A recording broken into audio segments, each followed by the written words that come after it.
그러면 교재 15쪽 부동산학 강론의 수요공급 이론 가도록 하겠습니다.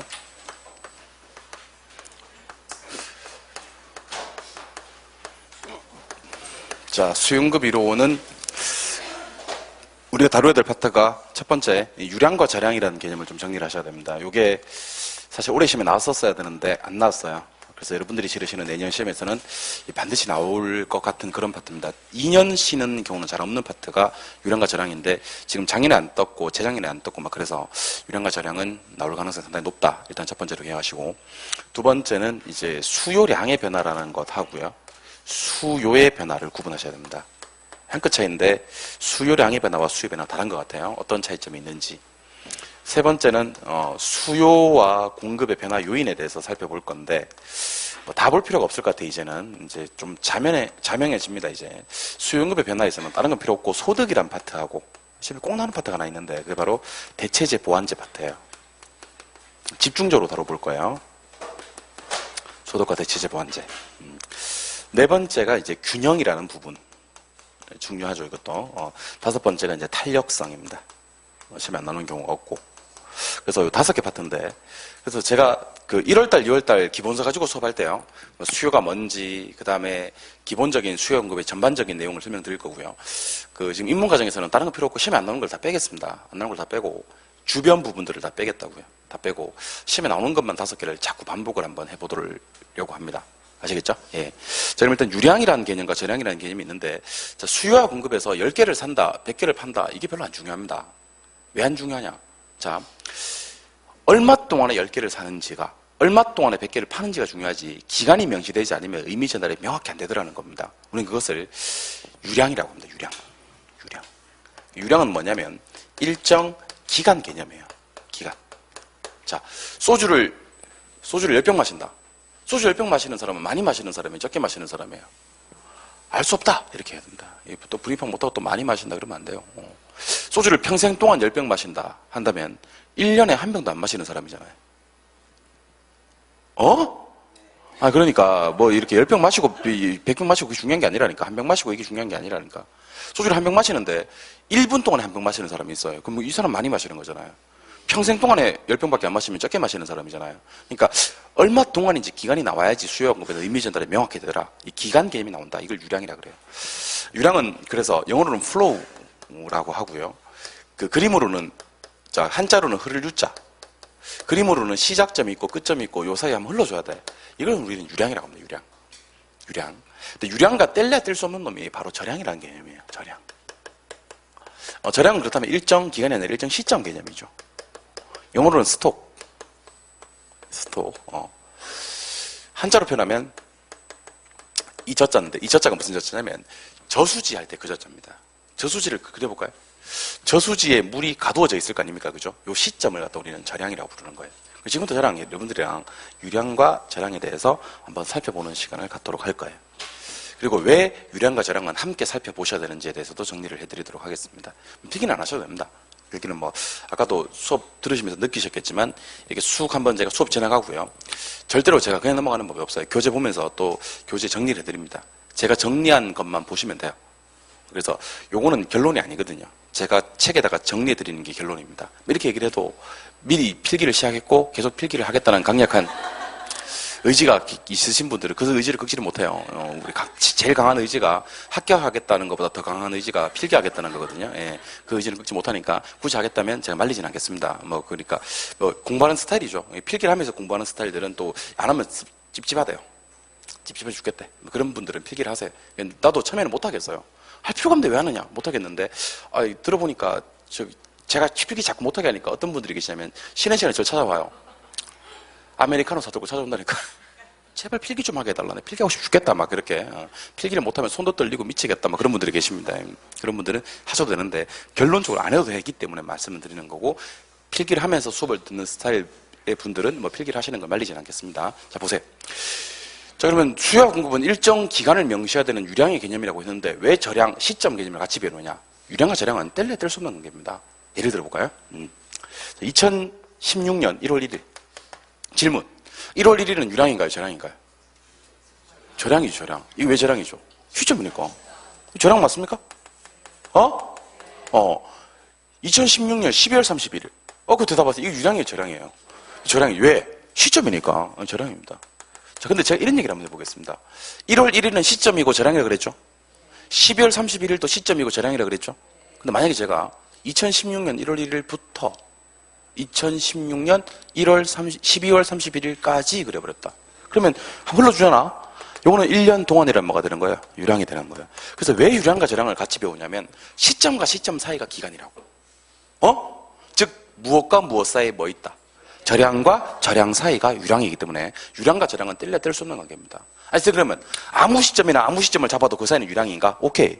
어떤 시점에는 관계없습니다. 어떤 시점에는 관계없으니 시점과 시점 사이는 기간이고 즉 저량과 저량 사이 유량이 있다는 걸 기억해 주시기 바랍니다. 출발합니다.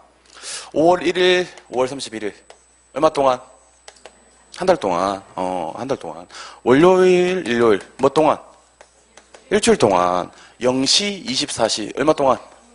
하루 동안, 뭐 24시간 하루 동안이란 좋은 말이 있잖아. 예, 하루 동안. 그러니까 시점과 시점 사이는 기간이 있다. 저량과 저량 사이 유량이 있으니 유량과 저량은 뗄래야 뗄 수 없는 관계다 하시는 겁니다. 자, 그럼 지금부터 어떤 것들이 유량이고 어떤 것들이 저량인지를 지금부터 공개를 할 건데 시험에 나옵니다. 그러니까 박스 안에다가 한 7개, 6개 정도 넣어요. 그래서 뭐라고 하냐면 다음 자료를 보고 유량은 몇 개인가 찾아라 이렇게 나옵니다. 그러니까 유량 찾고 나면 나머지는 싹 다 먹고 저량이고 심지어 저량은 몇 개인가 이렇게 묻기도 합니다. 그럼 저량 싹 빼고 놓고 나머지는 뭐야? 유량. 그래서 같이 봐야 되는 거예요. 유량과 저량은. 뗄래야 뗄 수 없는 관계입니다. 근데 지금부터 제가 유량에는 어떤 것들이 있고 저량에는 어떤 것들이 있다는 걸 공개할 텐데 책을 보지 마세요. 책을 보지 마시고 첫 느낌 상당히 중요합니다. 지금 여러분들 하얀 백지, 하얀 도화지, 하얀 캔버스에 있는 그런 상태예요. 여기에 불순물들이 섞이면 제가 제시하는 방법도 잘 안 받아들여지거든요. 지금 상태가 제일 좋은 상태예요. 여러분 지금 하나도 모르죠? 축하드려요. 이런 상태가 좀 이런 상태가 난 제일 좋은 상태라고 봐요. 그러니까 스펀지처럼 쫙 흡수할 수 있는 그런 상태입니다. 자, 그럼 지금부터 제가 막 단어를 쓸 거니까 여러분들은 쓰지 마시고 한번 들어보세요. 유량이겠나 저량이겠나 그 첫 느낌이요. 나중에 시험장 갈 때까지 연결됩니다. 상당히 중요합니다. 제가 좀 이따 대체제 보완제 이런 것도 할 건데 평생 대체제 보완제 때문에 힘들어요. 심지어 나중에 9월달쯤 되면요 대체제 보완제 때문에 약 먹는 분도 계십니다.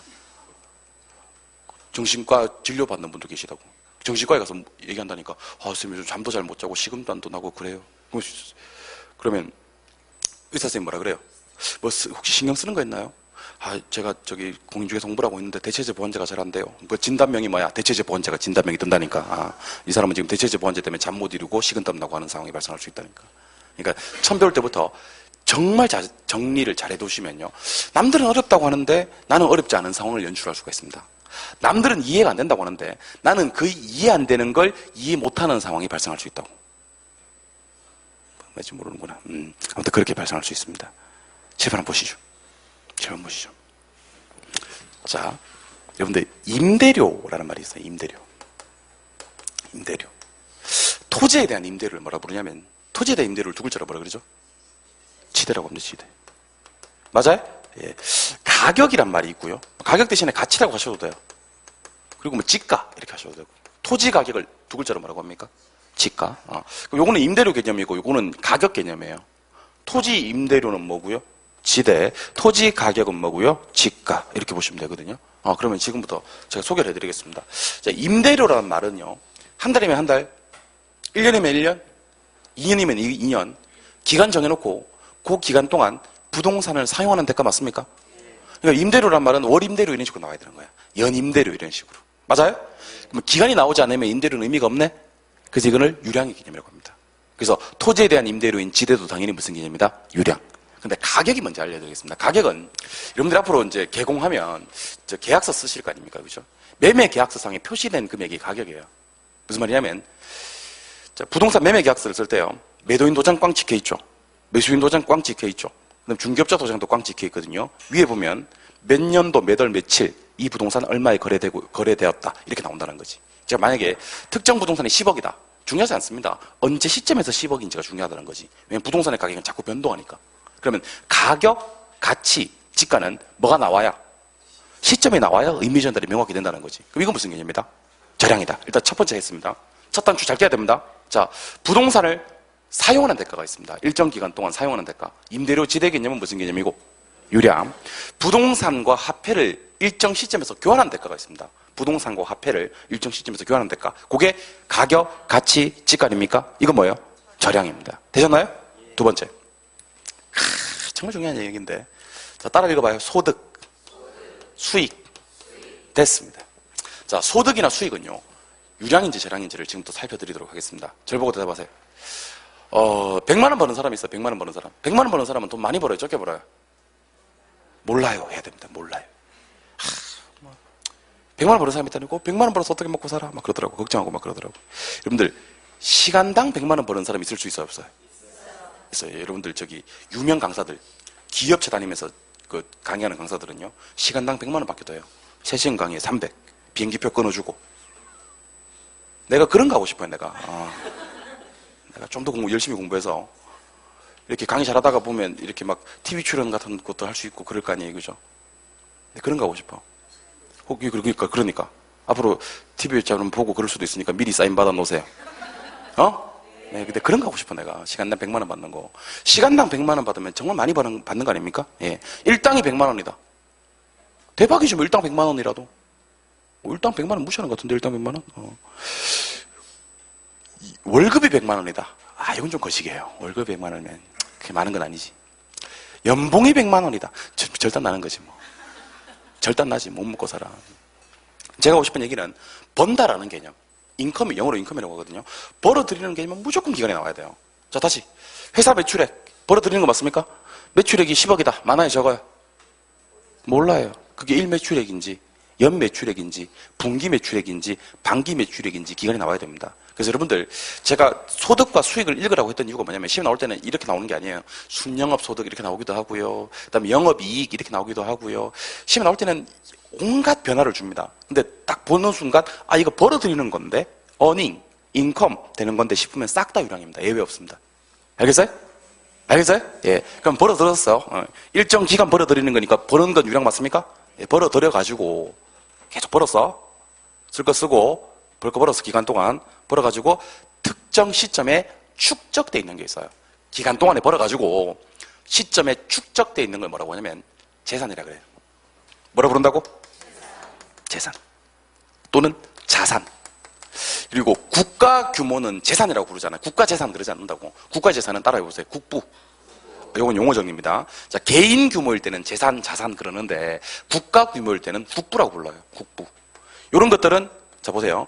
일정 기간 벌어가지고 특정 시점에 축적되어 있고 쌓여 있는 거 맞습니까? 이건 뭐예요? 절량입니다. 절량. 그러니까 예를 들면 갑이라는 사람의 재산이 10억이다. 그러면 안 돼. 절단 난 잘못된 거야. 잘못된 얘기야. 갑이라는 사람의 재산이 언제 10억인지가 나와야 돼. 현 시점에 10억인지 과거 10년 전 시점에 10억인지가 나와줘야 된다고. 무슨 말 이해되십니까? 다시. 첫 느낌으로 계속 가는 거예요, 이거. 자, 일정 기간 동안에 번 게 수익, 소득 이런 거 맞습니까? 이건 뭐고? 유량이고. 그렇게 벌어가지고 쓸 거 쓰고 특정 시점에 축적돼 있는 재산, 자산, 국가 규모의 국부는 뭐가 된다? 절량이 됩니다. 이해되셨어요? 예, 계속 갑니다. 예. 이거 한번 읽어보실래요? 이거. 한 번만 더. 여러분들, 중국 인구가 13억이다. 잘못된 통계예요. 인도 인구가 12억이다. 잘못된 통계예요. 우리나라 인구 얼마인지 아세요? 우리나라 인구 5,100만이에요. 이렇게 얘기하면 잘못된 통계라고. 나와야 됩니다. 2013년 현재, 뭐 이런 식으로. 2012년 현재, 이런 식으로. 요거는 제가 어제 보고 왔거든요. 2015년 10월 1일 통계인가? 10월 1일 통계가 그렇습니다. 10월 1일 통계가 우리나라 인구 5,150만인가? 뭐 그래요. 인구 준다던데 안 주네요. 자꾸 늘어요. 그렇죠. 진짜 이렇게 일단 평균 수명이 늘어나고요. 해외에서 유입되는 인구들이 엄청나게 많대요. 우리나라 국적을 취득하는 사람들이. 우리나라가 살기 좋잖아요. 우리나라 치안도 좋고. 그죠? 예.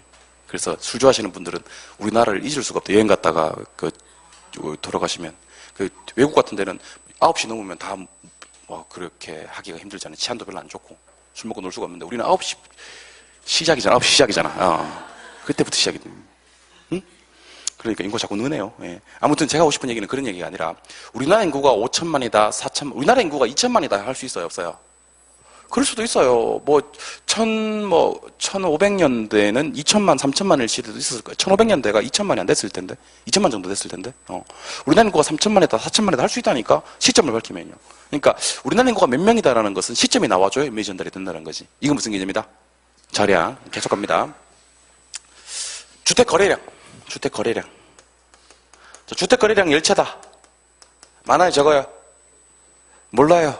하루 동안의 거래량인지 한 달 동안의 거래량인지 나와야 되니까. 자, 국민 총생산, 국내 총생산, GNP, GDP 같은 거는요, 통상 1년 단위로 측정을 해요. 그러니까 1인당 GDP. 그 1인당 GDP가 예를 들면 28,000불이다. 그러면 그게 단위가 1년 단위라고요. 1년 동안에 얼마 벌었다라는 의미가 전달이 되는 겁니다. 그 다음 외채, 외환보유액. 외채, 외환보유액. 이런 것들은 싹 다 저량이라는 거예요. 현재 우리나라에 외국에서 빌린 돈을 외채라 그래요? 달러 보유액을 외환 보유액이라고 해요. 현재 우리나라 외채가 얼마냐?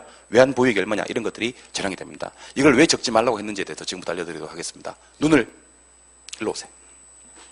일로 오세요. 힐끔힐끔 보지 마세요. 힐끔힐끔 보지 마세요. 저를 바라봐 주세요. 자, 지금부터 제가 막 물으면 유량과 저량 틀려서 좋아해요. 이번에는 틀려 좋으니까 유량과 저량을 막 외쳐보는 거예요. 외쳐보고 지금부터 저 집에 가서는 암기 안 하는 거예요. 지금 끝냅시다. 알겠어요? 자, 물으면 유량과 저량을 얘기하세요.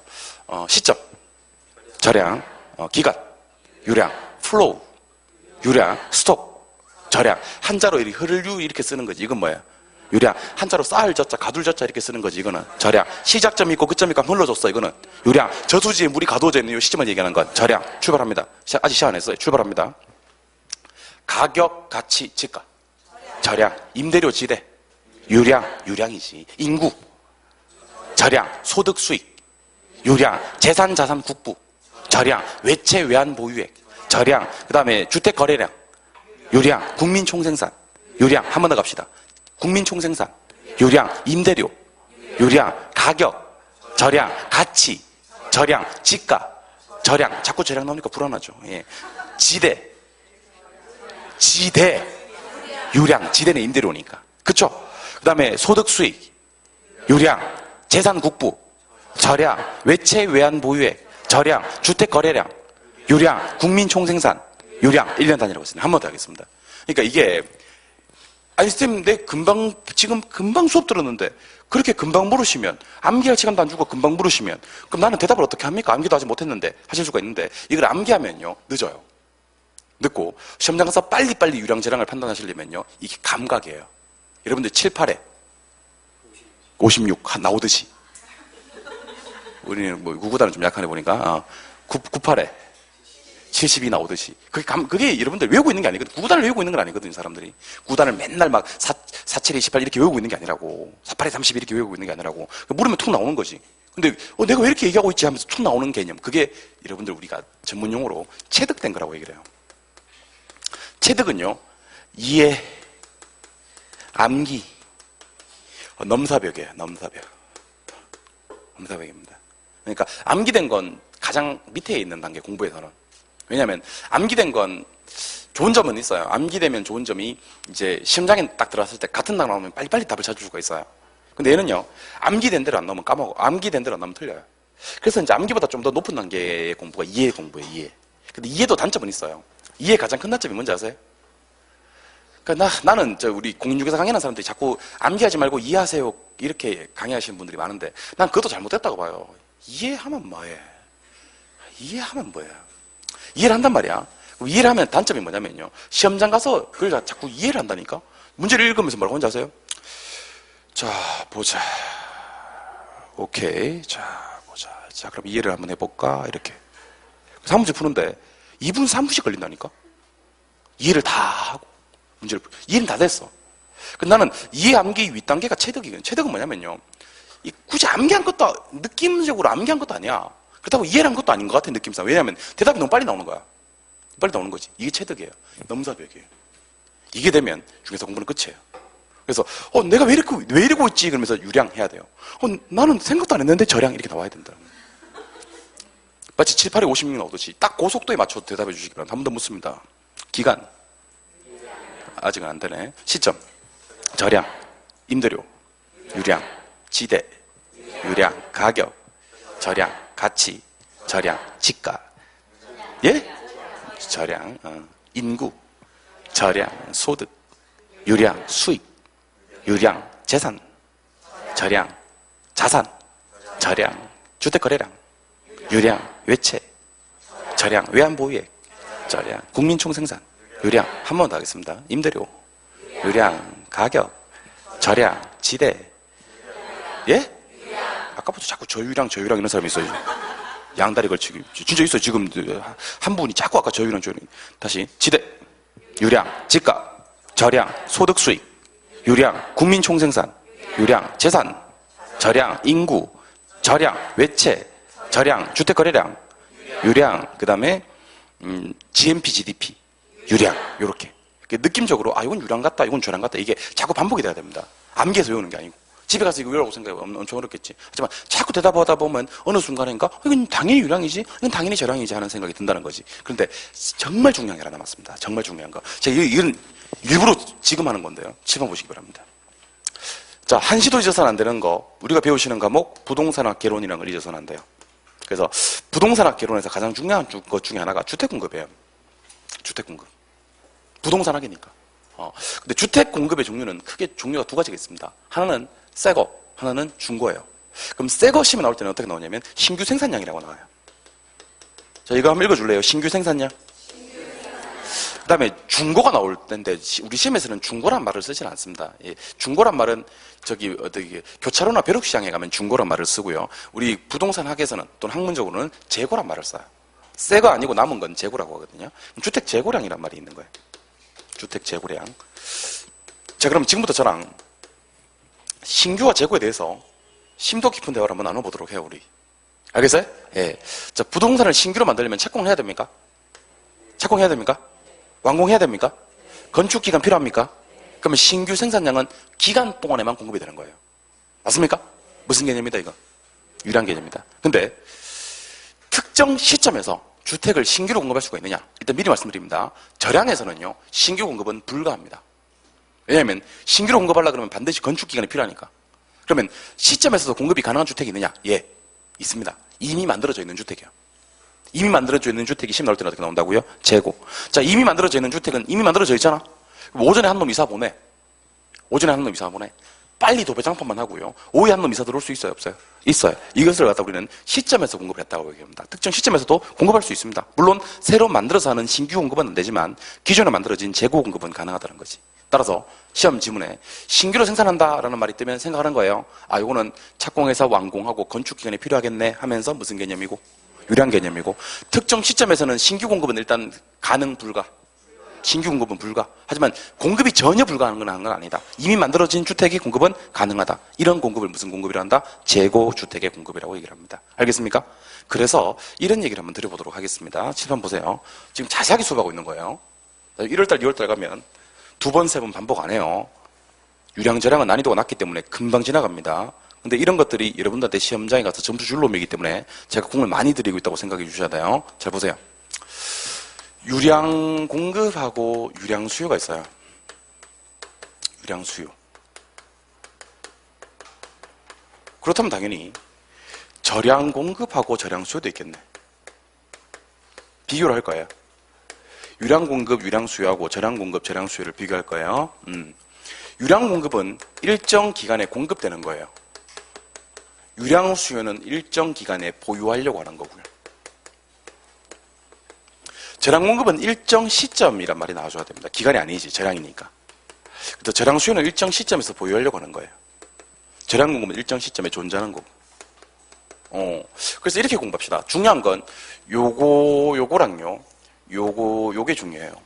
요거랑요. 요거는요. 안 중요해요. 자, 보세요. 유량 수요와 저량 수요는 차이점이 뭐로만 바꾸면 돼? 기간을 시점으로만 바꾸면 돼. 그럼 대답해 주세요. 기간 동안에 보유하려고 하는 건 어디의 수요? 유량의 수요고, 시점에서 보유하려고 하는 건 저량 수요. 유량 수요와 저량 수요는요, 기간 보유, 시점 보유 차이밖에 없다니까? 근데 유량 공급과 저량 공급은 완벽하게 달라요. 유량 공급은 일정 기간에 되는 거지만, 공급되는 거지만, 저량 공급은 일정 시점에 공급되는 거 그러면 절단납니다. 자, 아까 말씀드렸잖아요. 시점에서는 신규로 만들어서 공급할 수가 없다. 맞아요? 그럼 시점에서 공급되는 거 해봐야 무조건 뭐한 거? 만들어져 있는 거. 만들어져 있는 건 뭐라 그랬어요? 재고. 재고는 이미 만들어져서 존재하고 있는 거 맞습니까? 예. 그래서 저량 공급은 시점에 많은 거, 존재하는 거. 다른 건 다 까먹어도 좋은데, 유량 공급은 일정 기간에 뭐 되는 거지만, 공급되는 거지만, 저량 공급은 일정 시점에 공급되는 게 아니고, 일정 시점에 많은 거다? 존재하는 거. 그럼 이렇게 나올 수 있다는 거지. 잘 보시고. 유량 공급은 일정 기간에 공급되는 거고, 저량 공급은 일정 시점에 공급되는 거고, OX.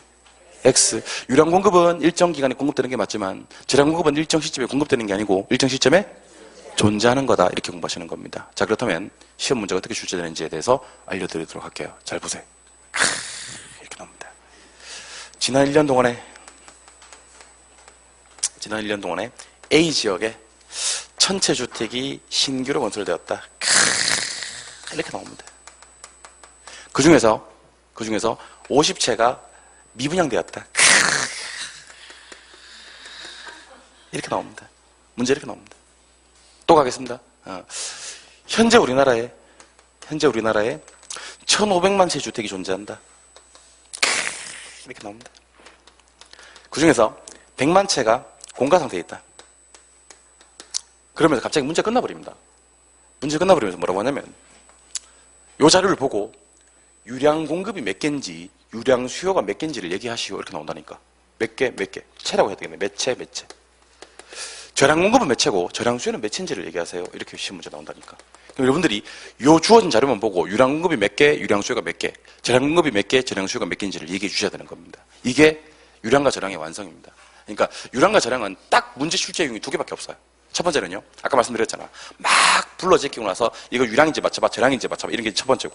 두 번째는요, 유량 공급이 몇 개, 유량 수요가 몇 개, 저량 공급이 몇 개, 저량 수요가 몇 개인지를 박스 안에 있는 자료를 가지고 판단하시는 거예요. 근데 판단하기 위해서는 전제 조건이 유량 공급이 기간에 공급되는 거고, 유량 수요가 기간에 보유하려고 하는 거다.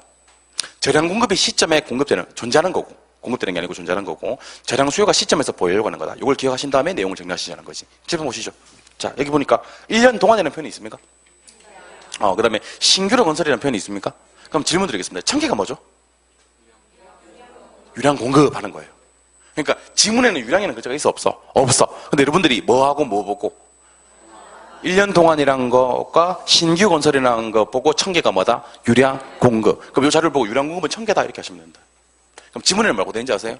유량 공급은 1500만 개다 이렇게 돼 있는 거지. 말도 안 돼. 그럼 X 하면 되는 거지. 유량 공급은 1000개? 예. 그럼 대답하세요. 미분양에 대해서 한번 얘기를 해보죠. 미분양. 그럼 1000개 중에서 몇 개는 사람이 안 산다? 50개는 사람이 안 산다. 거꾸로 말씀해 주세요. 그럼 몇 개는 사람이 산다? 그러면 새로 건설된 몇 개 중, 1000개 중 몇 개가 수요됐다? 그렇지. 950개가 유량이 수요량이 되는 겁니다. 무슨 말 이해되십니까? 몇 개 중, 1000개 중 미분양된 몇 개 빼고 50개 빼고 나머지 950개가 수요된 걸로 보는 거예요. 알겠습니까? 자, 그리고 요거 한번 읽어주세요. 시작. 그리고 끝났어. 여러분들 이 글자만 보고 이 1500만 개가 뭐라는 걸 알아야 돼? 저량의 공급량. 저량만 하서는 안 돼. 존재하는 양이 있기 때문에 저량의 공급량까지 해야 돼. 알겠어요? 그럼 저량의 공급량은 몇 개다? 1500만 개. 맞아요? 그 중에서 100만 채가 뭐? 공가. 질문 드립니다. 1500만 채 중 몇 채는 사람이 안 살아? 공가는 빈집이에요. 100개는 100만 개는 사람이 안 살아? 그럼 몇 개는 사람이 살아? 1400만 개가 저량의 수요량이 되는 겁니다. 무슨 이해되십니까? 예. 그러니까 지문을 잘 기억하셔야 되는 거예요. 다시. 1년 동안 신규 건설 보고 이게 유량의 공급. 여기서 미분양된 만큼 빼고 유량 수요. 됐어요? 예. 현재 몇 개 존재한다. 그만큼이 저량 공급. 됐어요? 그 중에서 공가, 공실, 그거 빼고 나머지가 저량 수요. 연습만 되면요. 한 개도 안 어려운 내용입니다. 요까지가 유량 저량이었습니다. 유량 저량은 한 개도 안 어렵다는 생각을 기본적으로 하시고요. 두 번째. 수요 법칙이라는 것과 공급 법칙이라는 것을 공부하셔야 됩니다. 이거 지우니까 마음이 아프죠. 이거 아직 필기도 안 했는데 지워지고 이러면 되나 싶은데, 괜찮아. 진짜 괜찮아. 알겠죠? 예, 그냥 지우는 거. 해보세요. 자, 앞으로 제가 법칙이라고 얘기를 하거든. 여러분들은 저한테 이렇게 얘기하시면 돼요. PQ 하시면 돼요. 앞으로 제가 법칙 하거든. 여러분들 저한테 뭐라고요? PQ. 자, 여러분들 PQ가 있는데 손을 꺼내보세요. 손을 꺼내가서 P 해봐. Q. P는 프라이스입니다. 프라이스가 뭐죠? 이 프라이스 가격이에요. Q는요? 퀀티티입니다. 퀀티티는 양입니다.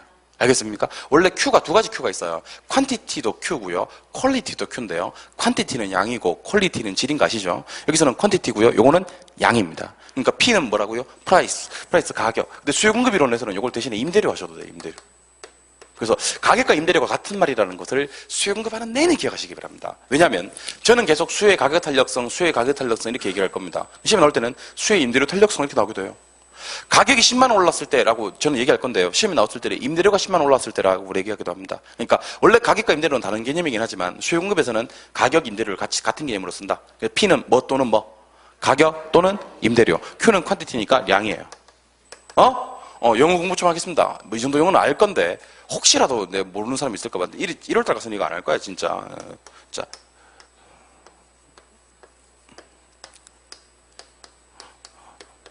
이렇게 디맨드는 수요예요. 이거 알아야 되는데요. 서플라이는 공급이에요. 서플라이는 공급. 근데 제가 촌스럽게 디맨드 다 안 쓸 거예요. D만 딱 쓸 거야. 그럼 이거 수요인갑다라고 생각하시면 돼요. 이제 촌스럽게 서플라이 다 안 쓸 거야. S만 딱 쓸 거야. 그러면 공급인갑다 이렇게 생각하시면 됩니다. 대답하세요. 퀀티티가 양이라 그랬지. 옆에다가 D 쓰면 무슨 양? 수요량. S 쓰면 무슨 양? 공급량. 그렇게 이해하시면 되는 겁니다. 알겠어요? 그래서 앞으로 제가 여러분들한테 법칙 하거든. PQ 딱 기억하시는 겁니다. 법칙은 무엇과 무엇의 관계? P와 Q의 관계. 무엇과 무엇의 관계? P와 Q의 관계. 따라해봐요. PQ. 자, 근데 지금부터 우리가 배우시는 법칙에 몇 가지 법칙이 있는지를 소개해 드리겠습니다. 하나는 수요 법칙이고요. 또 하나는 공급 법칙이고요. 이걸 반드시 기억하셔야 됩니다. 어떤 일이 있어도. 자, 수요 법칙도 법칙이란 말이 뜨면 무조건 PQ고요. PQ고. 공급 법칙도 법칙이란 말을 띄우면 무조건 PQ예요. 그래서 제가 법칙이라고 하면 PQ라고 그랬잖아요. PQ. 근데 수요 법칙은 가격과 수요량 사이의 관계예요. 공급 법칙은 가격과 공급량 사이의 관계고. 자, 그럼 저를 보고 대답해 주실래요? 사람들은 비쌀 때 많이 살려고 하겠어요? 쌀 때 많이 살려고 하겠어요? 쌀 때 많이 살려고 합니다. 그럼 비싸면? 적게 살려고 합니다. 안 산다는 건 좀 그렇고 적게 살려고 한대. 너무 극단으로 가지 맙시다 우리. 예. 비싸면 적게 사고 싸면 많이 사고. 자, 그럼 보세요. P가 오르니까 이게 P였잖아. 이게 Q였잖아. P가 오르니까 Q가 떨어지네요. 아니 가격이 오르면 적게 산다는 얘기야. 가격이 싸지면 많이 살려고 합니다. PQ가 지금 같은 방향으로 움직이고 있어요? 반대로 움직이고 있어요? 반대로 움직이는 것을 갖다 우리는 반비례라 그래요. 뭐라고요? 그래서 지금부터 촌스럽게 반대 방향으로 움직인다 그러지 마세요. 촌스러워 죽겠어. 삼스러워 미치겠어. 반비례 하는 거예요. 반비례를 한 글자로 역이라 그래요. 역을 부호로 마이너스라고 하고요. 얘를 그래프상에 표시하면 우하향이라고 표시합니다. 따라해보세요. 우하향. 따라해보세요. 우하향. 그래서 이렇게 기억합시다. PQ가 이렇게 움직이면 수요 법칙이에요. PQ가 이렇게 움직이면. 이렇게 움직인다는 말은 가격이 상승하면 수요량은 뭐하고? 감소하고. 맞아요? 가격이 하락하면 수요량은 뭐한다? 증가한다. 그럼 PQ가 비례, 반비례 한 글자로. 역을 부호로 마이너스를 그래프상에 표시하면 우하향 그렇게 한다고. 근데 공급 법칙 여러분들이 판매자예요. 이제 수요는 잊으세요. 수요는 잊으시오. 이제는 공급자가 된 거예요. 자, 그럼 대답합시다. 가격이 비싸지면 조금 팔고 싶겠어? 많이 팔고 싶겠어? 많이 팔고 싶지. 공급자도 심리 그래요. 비싸지면 많이 팔고 싶어요. 싸지면 적게 팔고 싶어요. 자, 그러면 PQ가 비싸지면 많이 팔고 싶어 하고요. 싸지면 적게 팔고자 합니다. PQ가 같은 방향, 반대 방향. 여러분들 지금 이 시간부터 같은 방향 그러지 마세요. 촌스럽게. 그냥 비례 하시면 돼요. 비례. 뭐예요? 비례를 한 글자로 정을 부호로 플러스를 그래프상에 표시하면 우상향 그렇게 얘기를 합니다. 자, 그러면 이제 대답해 보아요. 우리 대답 한번 해 보아요. 우리 대답해 보아요. 알겠죠? 예, 따라보세요. PQ 해봐요. P가 뭐죠? 가격, Q가 양. PQ가 법칙이잖아요. PQ가 요래 움직여요. 그럼 무슨 법칙? 수요 법칙. 반비례 법칙이란 말은 없어요. 수요 법칙은 어떤 관계? 반비례 한 글자로 부호로 마이너스 그래프상에 그리면 우하향.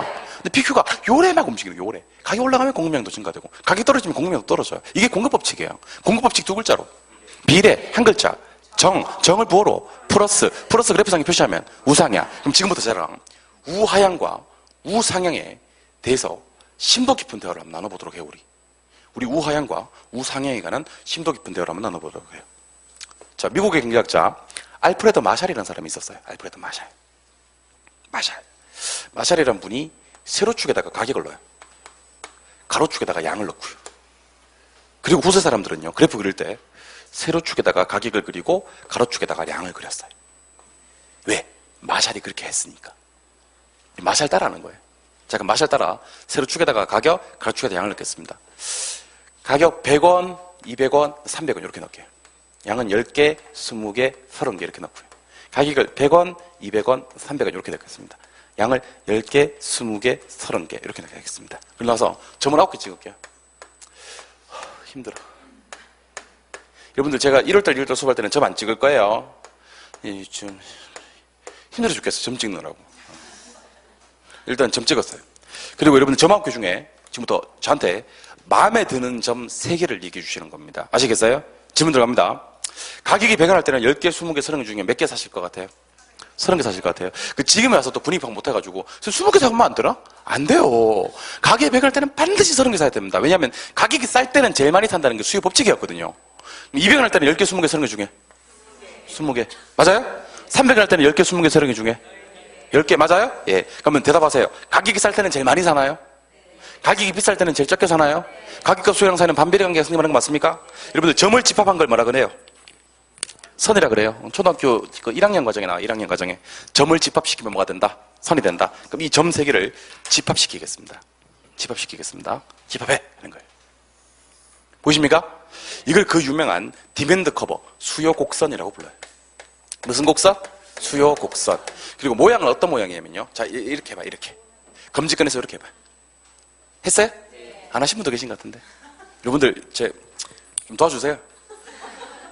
검지 꺼내서 하자고 할 땐 좀 해주세요. 부탁드리겠습니다. 먹고 살려고 노력하는데 좀 도와주세요. 돈 벌어서 집에 애들 학원도 보내야 되고 합니다. 여러분들 좀 검지로 할 때, 자, 좀 도와주세요. 부탁드리겠습니다. 한번 도와주실 거예요? 예, 참, 나는 시험도 안 치는데 진짜 누가 누구를 도와주는지 모르겠다. 자, 다 이렇게 한번 해봐요. 그리고 입으로 우하양. 이게 우하양이에요. 우하양. 그리고 지금 이 시간부터요.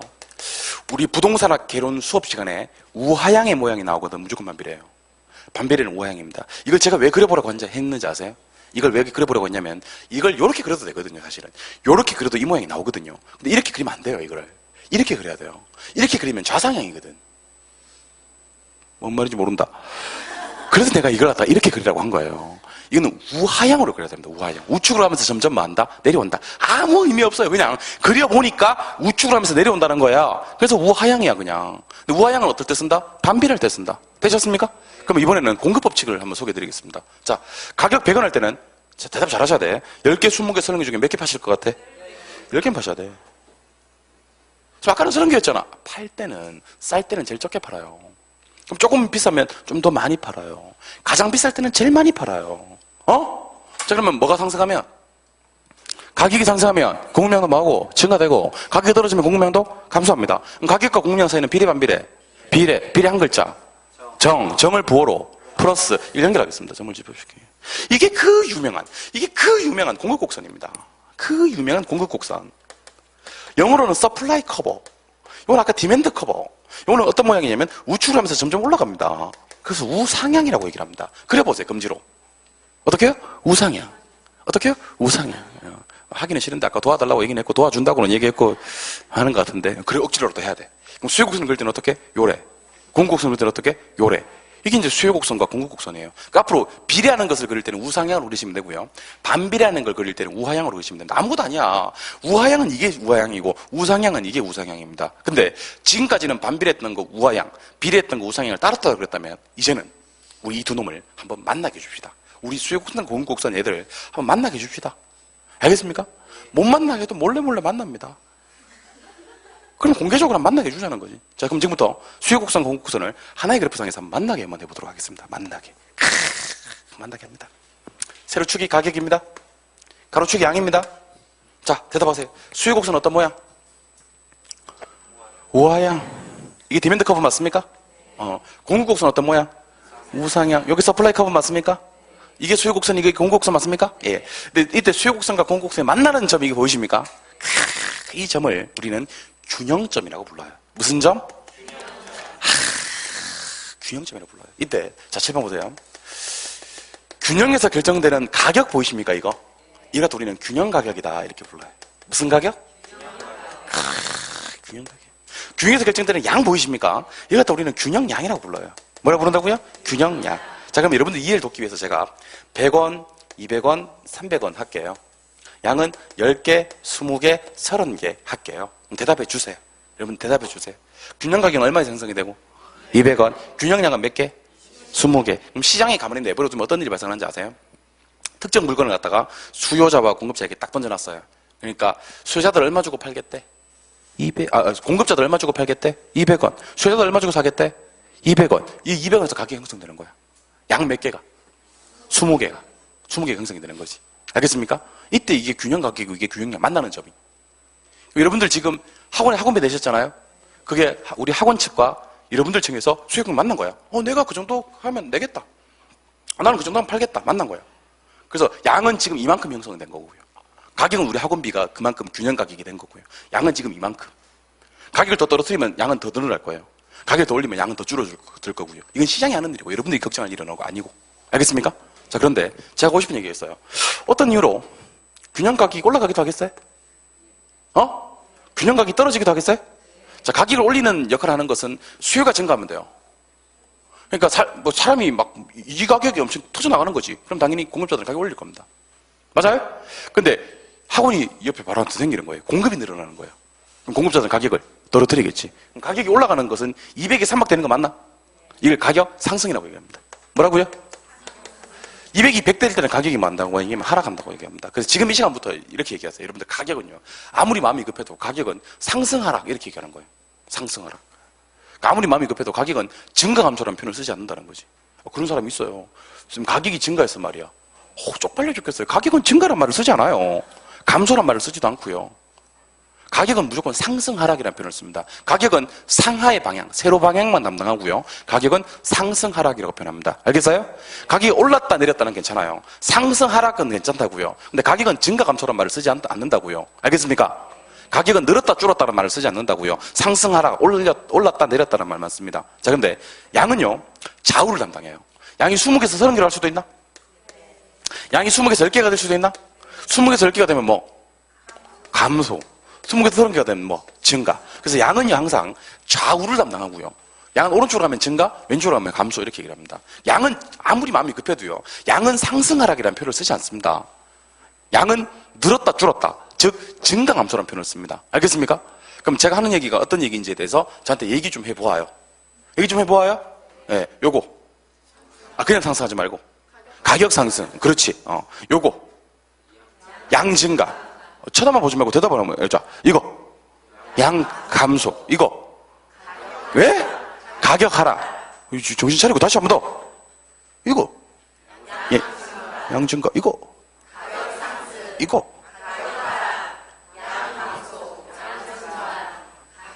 상승 하락. 예. 양 증가 감소 이렇게. 뭔 말인지 모르는구나. 다시.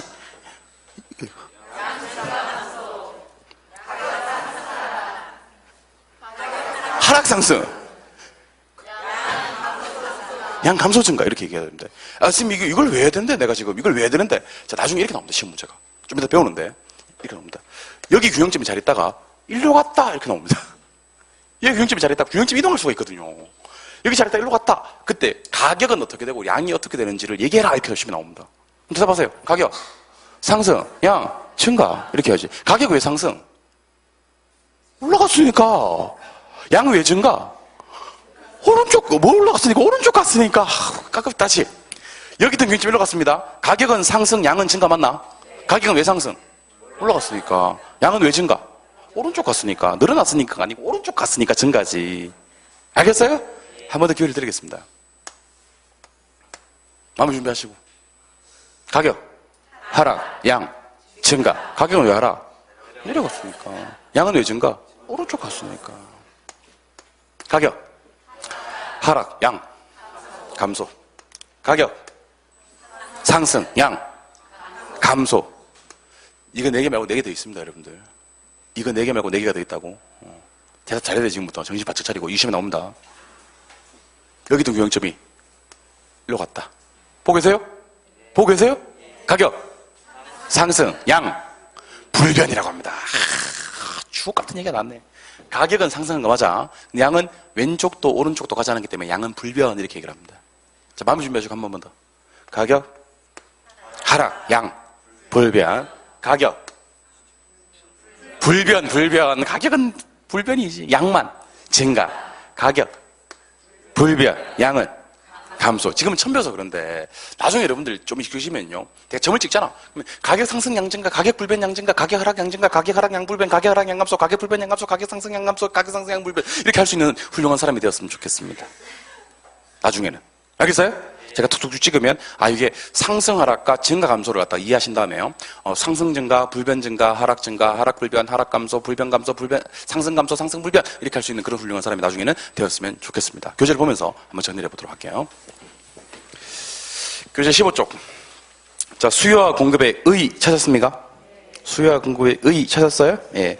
먼저 기억이 하니까 박스가 보이실 거예요. 유량의 개념과 재량의 개념 보이시죠? 예. 유량의 개념 첫 번째 줄에 일정 기간에 측정하는 변수다 그런 말이 있을 거예요. 기간의 동그라미. 그리고 그 밑에 밑줄을 다 그어주세요. 얘에다가 임대료, 지대, 소득 수익, 주택 거래량, 국민 총생산, 신규 주택 공급량, 저량 변동분. 아직 저량 변동분은 몰라도 돼요.